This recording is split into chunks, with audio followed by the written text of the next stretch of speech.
දැන් මේ කලින් අපි කරපු පාඩමක් මේ තියෙන්නේ. මේකෙදි වෙන්නේ මෙහෙමයි. right? දැන් ඔයගොල්ලෝ දන්න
කියන්නේ It is beautiful. very good. It is beautiful. නිකම්ම කියන්න බෑ it beautiful කියලා නේද? අපි මෙතන දානවා මොකද්ද? is කියන එක. මොකද ඒ it කියන්නේ ඒක වචනයක් ඉඳලා ඒක වචනත් එක්ක දාන්නේ is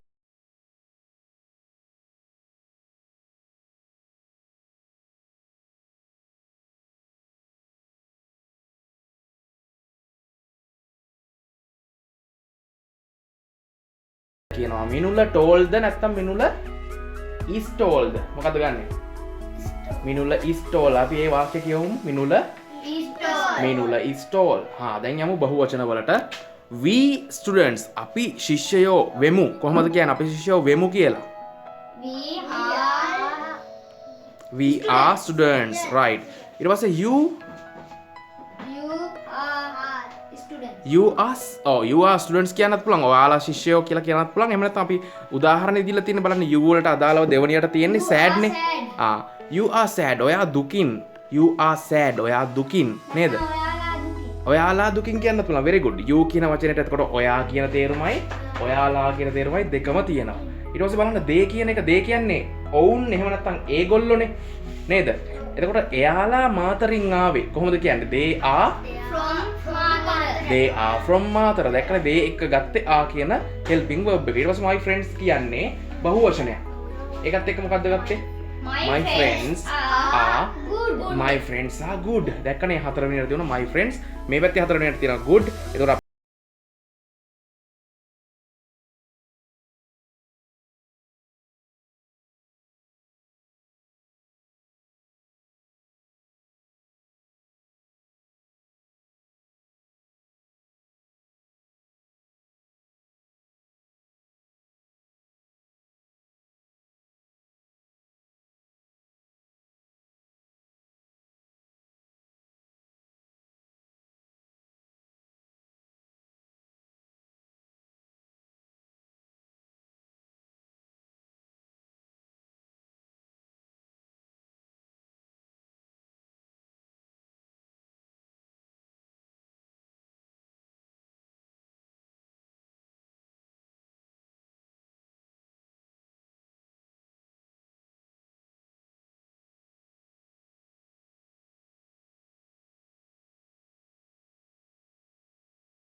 right, now we are going to cut off these words. දැන් මේ වචන ටික අපි කපා ගන්න හදන්නේ.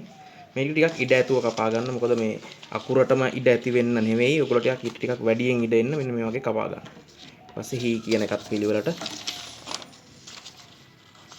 you can cut.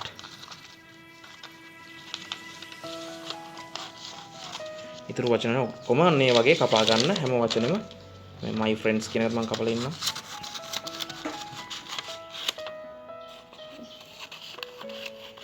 මේ ඔයගොල්ලන්ට පාඩම් කරන්න කියන්නේ මේ වැඩේ පාඩම් හිටින වැඩක්. ඒ කියන්නේ මෙහෙම කරද්දී ඔයගොල්ලන්ට වැඩේ පාඩම් හිටිනවා. නිකම්ම පොතක ලියප එකක් කියවනවට වඩා ඒ කටපාඩම් කරනවට වඩා මේ ක්‍රමෙන් ඔයගොල්ලන්ට පාඩම් හිටිවි. කරලා බලන්න මේක මේ ක්‍රමය ගොඩක් වෙලාවට ගොඩක් කට්ටියට හරියනවා. right. they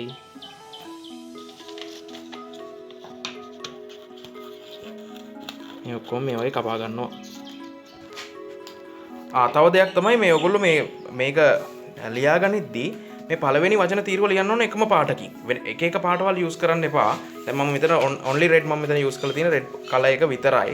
එතකොට ඔයගොල්ලෝ I she he it මිනුල we you they my friends ඒ තීරුවම ලියා ගන්න ඕනේ එකම එක පාටකින්.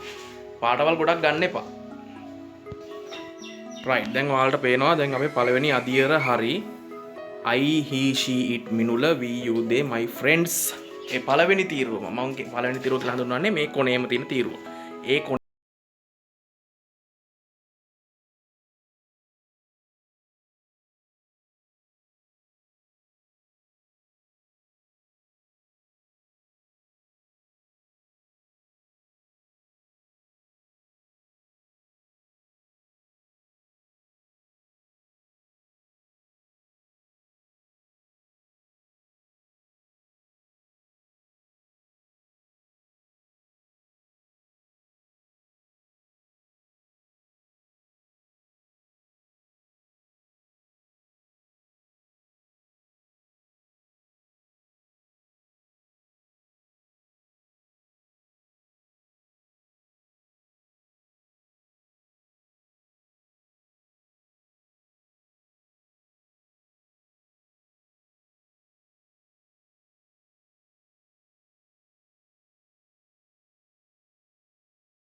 කෙම්ම වෙන කලර්ස් ගන්න එපා.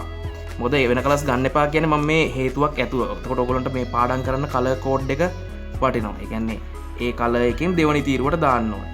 අන්න එහෙම දෙයක් තියෙනවා. මම කියලා දෙන්නම් අන්තිමට. රයිට්? එකම කලර් එකෙන් මේ ටික ලියා ගන්න. ඊට පස්සේ අර වගේම මෙන්න මේ වගේ කපා ගන්න ඕනේ ඒ ටික. මේ සෙකන්ඩ් ස්ටෙප් එකත් හරි. am වලින් 1යි, is වලින් 4යි, are වලින් 4යි අපි එකම කලර් එකෙන් ලියාගෙන තියෙනවා. අපි යමු අපේ third step එකට.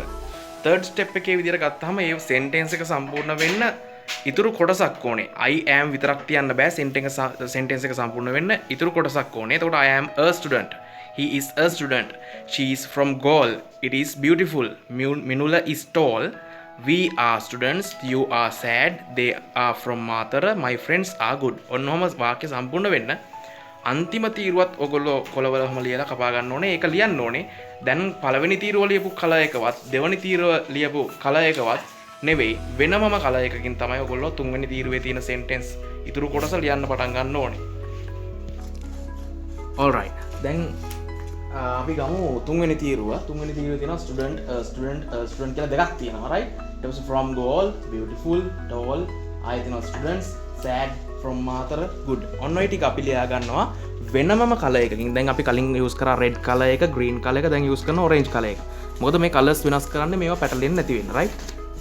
a student කියලා අපි දෙපාරක් ලියා ගන්නවා. මොකද ඒක sentence දෙකකට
මෙන්න මෙහෙම ලියලා අපි කපා ගන්න ඕන ලස්සනට අර කලින් කරා වගේම මම වෙන්නන්නම්.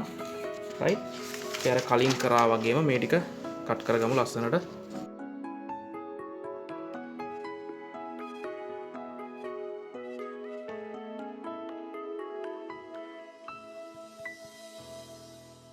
right.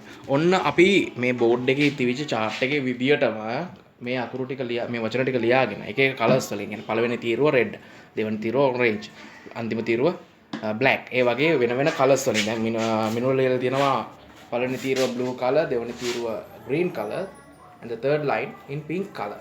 pink වලින් ලියලා තියෙනවා. right? ඊළඟට එහෙම තමයි කලර්ස් තුනෙන් ලියලා තියෙනවා. okay. දැන් මේ තියෙන්නේ ඔයගොල්ලෝ හදපු වාක්‍ය. බලන්න. I am a student. He is a student. කියවන්න මොනවද? She is from Gaul. It is beautiful. Minula is tall. We are students. You are sad. They are from Matara. My friends are good. දැන් ඔය අපි ඔයගොල්ලෝ ඒ කියන්නේ මේ තියෙන විදිහට වාක්‍ය ගැලපුවා. ඔයගොල්ලෝ මේ හදාගත්ත words වලින් මේ sentences හැදුවා right? ඒ වගේ ඉතුරු වාක්‍ය ටිකත් අන්න එහෙම ප්‍රැක්ටිස් වෙන්න ඕන ගෙදරදී මේ කියවන විදිය. ඕකේ මෙන්න මේ විදියට I එක්ක am යනවා. ඒකත් එක්ක ඉතුරු වාක්‍ය කොටසක්. දැන් මේක විතරක් නෙමෙයි ඔයාලට පුළුවන් ඉතුරු වාක්‍ය කොටස් මේවයින් වෙනස් වෙන විදිහට හදන්න පුළුවන්. මම මේ නිල් පාටින් දීලා තියෙන ඒවා විතරක්. ඒ කියන්නේ a student කියන එකයි students කියන එකයි විතරක් ඒවා මාරු වෙන්න බෑ. a student කියන්න පුළුවන් ඒක වචනත් එක්ක විතරයි. එතකොට am is එක්ක විතරයි. පළවෙනි තීරු දෙකත් එක්ක විතරයි a student ඒ දෙක අතර විතරයි මාරු වෙන්න පුළුවන්. යට තීරුවට යන්න පුළුවන් අනිවාර්යයෙන්ම students. මොකද ඒවා ටික බහුවචනයි. බහුවචන නම් ශිෂ්‍යයෝ කියන එක ඒකට එක මාරු වෙන්න පුළුවන්. යට තියෙන මේ වචන හතරත් එක්ක එහෙම නැත්නම් ඕනම බහුවචනයක් එක්ක විතරයි. a student මාරු වෙන්න පුළුවන් ඕනම ඒක වචනයක් එක්ක එහෙම නැත්නම් I එක්ක විතරයි. ඒ ටික මාරු වෙන්න බෑ. හැබැයි ඔන්න from goal කියන එක වලට පුළුවන් යට තීරුවට ගේන්න. We are from goal. අපි ගාල්ලෙන්. එහෙම නැත්නම් he is from goal. ඔහු ගාල්ලෙන්. එහෙමම මාරු වෙන්න පුළුවන්. They are beautiful. ඔවුන් ලස්සනයි. එහෙම නැත්නම් it is beautiful. ඒක ලස්සනයි. එහෙමම මාරු වෙන්න පුළුවන්. ඒ වගේ වචන මාරු කර කර ඔයගොල්ලෝ sentence හදලා ලබන සතියේ වෙද්දි homework එක විදියට ඒ ටික ලියාගෙන එන්න ඕනේ.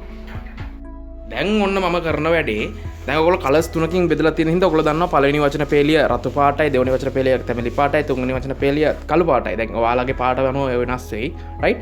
දැන් ඔයගොල්ලෝ දන්නවා. ඒකින්ද මට දැන් පුළුවන් මේ ටික ජම්බල් කරන්න. මොකද එතකොට ඔයගොල්ලන්ට පුළුවන් ආයේ මේ ටික හදන්න පටන් ගන්න. අන්න ඒක ගේම් එකක් විදියට කරන්න. ගෙදර අක්ක කෙනෙක් හරි අයියා කෙනෙක් හරි එහෙම නැත්නම් මල්ලි කෙනෙක් නම් කෙනෙක් ඉන්නවා. එයාටත් කියලා දෙන්න මේක කරන්න. එතකොට ඔයාලා දෙන්නට පුළුවන් සෙල්ලමක් විදියට ගේම් එකක් විදියට වාක්‍ය හදන්න. ඉස්සෙල්ලම වාක්‍ය පහක් හදන කෙනා දිනු. ඒ වගේ සෙල්ලමක් විදියට ඔක කරන්න. රයිට්? එතකොට නිකම්ම ඩික්ටේෂන් උත් පාඩම් හිටනවා. ඩික්ටේෂන් නෙමෙයි මේ ලෙසන් එකත් පාඩම් හිටනවා. මේ වගේ ඇක්ටිවිටි එකක් කරාම රයිට්. දැන් පටන් ගන්න මනුග. දැන් ඔයාලට පුළුවන් I am a student ඇතුව I am tall කියන්නත් පුළුවන්. I am sad කියන්නත් පුළුවන්. එහෙමම මාරු කරන්න පුළුවන්. right? He is sad කියන්න පුළුවන්. He is from මාතර කියන්න පුළුවන්. ඒ වගේ අන්තිම තීරුවේ තියෙනවා අදාළ විදිහට මාරු කරන්න. අර නිල් පාටින් මම ලියපු තුන විතරක්. ඒ තුන විතරක් මාරු කරන්න බෑ එකින් එකට. right? ඒක මතක තියාගෙන ඊටු ටික මාරු කරන්න පටන් ගන්න. right. ඔයාලා දැන් මෙන්න මේ sentences ටිකම පොතේ ලියා ගන්න ඕනේ. පොතේ ලියන්න ඕනේ මේ මෙන්න මේ පිළිවෙලටම. ඊට පස්සේ ඔයගොල්ලෝ ගෙදරදී ප්‍රැක්ටිස් වෙන්න ඕනේ. අර කොළ ටික එකතු කරලා මෙන්න මේ වගේ වාක්‍ය හදන්න. I තියන්න ඕනේ. ඊට පස්සේ am තියන්න ඕනේ. ඊට පස්සේ am වලට අදාළව ඊළඟ කොටස සම්පූර්ණ කරන්න. I am a student. ඔයාලට ඕන නම් කියන්න පුළුවන් I am from goal කියන එකත් ඔයාලට ගන්න පුළුවන්. I am tall. I am beautiful. right? I am sad. I am from Mathura. I am good. ඒ වගේ ඔයාලට වෙනස් කරන්න පුළුවන්. right? ඒ වගේ වෙනස් කර කර වාක්‍ය හදලා ඒවත් ලියන්න පටන් ගන්න ඕනේ. right? අන්නක තමයි homework එක. ඒතකොට new year week එකේ ඔයගොල්ලන්ට නිවාඩුවක් හම්බ වෙනවා. ඒකෙදි ඔයගොල්ලෝ කරන්න ඕනේ මෙන්න මේ activity එක.